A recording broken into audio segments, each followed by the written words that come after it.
Hi, I'm Mike Morales. You are watching Sipping Off the Cuff on Tequila Aficionado Media, all of our platforms. I'm here in San Antonio. That gentleman is. Eric Zandona in Vancouver, Washington. And Eric, did you ever think that you were going to go through an entire line of flavored tequilas with me? No, but I'm open for anything. I'm always game. I'm open to having my comfort zone pushed. So And we have been pushed to the edge with these three. We've been dealing with El Rey mhm, Tequila, the entire line. If you've been with us for any length of time, you've been listening to us go through the entire line: the Blanco, the Reposado, the Añejo, yeah, and then they have a flavored line yeah. that we've done: the strawberry, the hibiscus. I think of the two, we enjoyed the strawberry better. Yeah. So far, strawberry has been the best. Yes. Tonight we'll be sampling the pineapple coconut, and as you can see, this was a 2017 San Francisco World Spirits Competition bronze medal winner. Hmm. I think Eric, just to be clear, this is a 35 ABV, 70 proof. Yeah, Your suspicion is that the flavors are being added after distillation, not during. yeah, Okay. yes, yeah. That's my. They're not saying one way or the other, but based on the flavor profiles we're getting, that's my suspicion is it's added after distillation. Okay. All right. Well, I'm going to be using the Stossel Jarrito that I have here, and Eric will be using his tennis shoe. And no, I'm sorry, that's his Glencairn. Yeah. Um, Holy cow! Um, the thing that we found rather aggressive in the hibiscus was the aromas were very strong, Yeah. and somewhat misleading because if you watched or listened to our podcast and video on that first one, those aromas were evoking all kinds of childhood memories. I said it's Hawaiian Punch, you know, and Eric said, yeah, it smells like Big League Chew. So all of a sudden we went from being old guys to like our Sandlot days, you know. So um, this one's got some nice legs and tears on it. I don't know Mhm. what they did with the hibiscus. I thought it was rather cloying, and they may have been using maybe a little too much glycerin. Yeah. Um, Whoa! Hey, you know that? You know how you said that? You know how you said that maybe the the audience that they were going for were like the river rats and the Yeah. lake people and boat Yeah. folks and Yeah. this smells like this smells like SPF 30. Yeah. It smells like I need to rub it on my body because it's got. Yeah. Yeah. If you want a nice brown, right? A nice all That's over. it. If you want a tan, this is it. This is This is the tanning oil, not the sunscreen. no. In Uh, fact, this is like this. This smells like a lot like Hawaiian Tropic. It smells Yeah. like a Hawaiian Tropic girl. Yeah. So there's two ways to go about it, right? There's the smells like Hawaiian Tropic, Right. which is not untrue. That's Nice way to say it, yeah. it would be to talk about how there are notes of roasted sweet pineapple and coconut cream.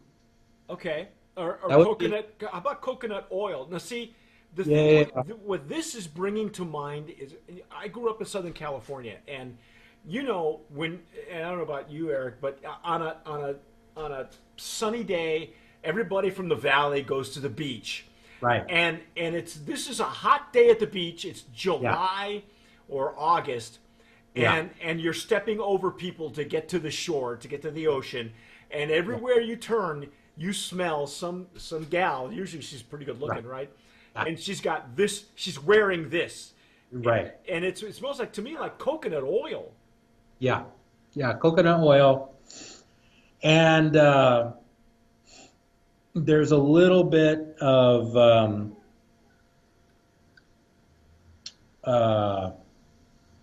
what is that?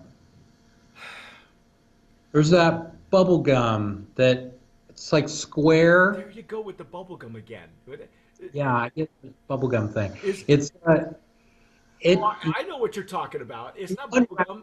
got like a little comic It's like strip. Oh yeah, like bazooka bubblegum. But I think it's more like Starburst. Oh, Could be yeah, like Starburst.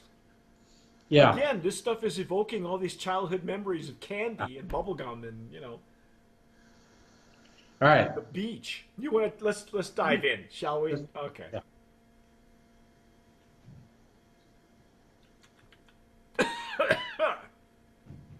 Excuse me. Okay, so I think this has the most. Ooh, this has more agave flavor from the Blanco Right. of the whole line on the palate. Well, excuse me. It's only 35. Oh, boy. Wow. So I actually so the nose is what it is. We've already talked about that. Right. But the flavor actually has a really, I would say, pleasant. If you like coconut, it has like coconut flavor Well, that's mixed with pineapple. So I actually like this one the best. do you really? Okay. Yeah. I had Yeah. the finish went down a little bit Right, hard, the wrong way. and that was my fault. Yeah. Let me retaste and try not to choke. When it first goes in, it is sweet. So I think there's a little added glycerin there, but Oh, now that's really pleasant. yeah. But the flavor itself, I think, is whereas the other ones just kind of tasted like generic berries. Right. And it was like, okay, maybe it's a little bit of strawberry, and like the hibiscus kind of tasted like cherry Right. for some reason. Yeah, there was a mix up. It was like a hodgepodge of berry Right. smells and Yeah. flavors.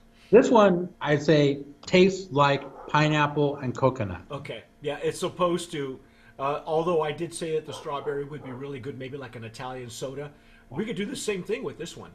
I Same think- thing with this one. Yeah. I think if you wanted to make a margarita with this, like lime juice with this, and a little bit of like triple sec, Uh-huh. I think so. Yeah, I think it would work. I think so. In terms of the flavored line, I mean, this is my pick. Okay. I think for me, I'm just not a big pineapple guy because Yeah. it can and actually, it's not even the pineapple so much as the coconut. I'm not as much a big fan of the coconut, but I will say it does taste and smell like coconut oil. Yeah. Not that that's a bad thing. It just does remind me of suntan lotion. Well, yeah. And I mean- but there's also there's a really prevalent pineapple aroma in there that I wasn't getting. That first one, that hibiscus, was a complete hodgepodge, Yeah. I don't know. and the strawberry, you didn't even really taste the strawberry until you actually tasted it because you couldn't smell it. The strawberry was more on like the finish rather than Right. anything else. But So is this one considered? Are you considering this one more of a balance of the three then? yeah. In terms of like flavors, and there's a little bit more of the tequila showing through on the intake, Yes. which I like. So overall, I would say I think to me this is the clear winner of the flavored line. Okay. And for flavored tequila, I would say this is a brand of promise. Okay. Well, you know what? I totally agree. I think the first two, the progression of the three was. I'm glad that we did it in the line that we did. Yeah. Because not ever having had them, we weren't sure which one if they would all be cloying. We didn't know which direction to go. So we agreed that we would start with the hibiscus because generally speaking, hibiscus would be a little bit lighter, and then work our way into Yeah. something a little more oilier, which would be the coconut and the pineapple. Right. I'm glad that we did it in that progression, because I agree. I think the coconut pineapple, as far as flavored tequilas, I agree with you. I think it's a brand of promise nominee for the flavored line. And of the three, I would say this is the best one. I agree with you, even though I'm again not a big coconut fan, but I like that I could pick them out. Yeah. They're both there and they're both distinct. It's like really ripe pineapple and coconut oil or like toasted coconut flesh. It's Yeah. just I think it works really nice Yeah, together. yeah, I agree. I think it's. I think of the three, this is the one that's done the best. The strawberry, you can certainly put it, with a soda and on ice. That hibiscus, I have no idea what you want to do with it, except maybe like Eric suggested, maybe throw it in a punch. Yeah, yeah. But I liked how we went through our childhood with all the aromas. Right. But that's our take on the El Rey flavored line. This is definitely the brand of promise. This is the one that we have agreed on. That if you were to try the flavored line, this might be the one that you want to go with first. Okay, Yeah. folks, and it'd be the one that would be the least upsetting. Let's put it that way.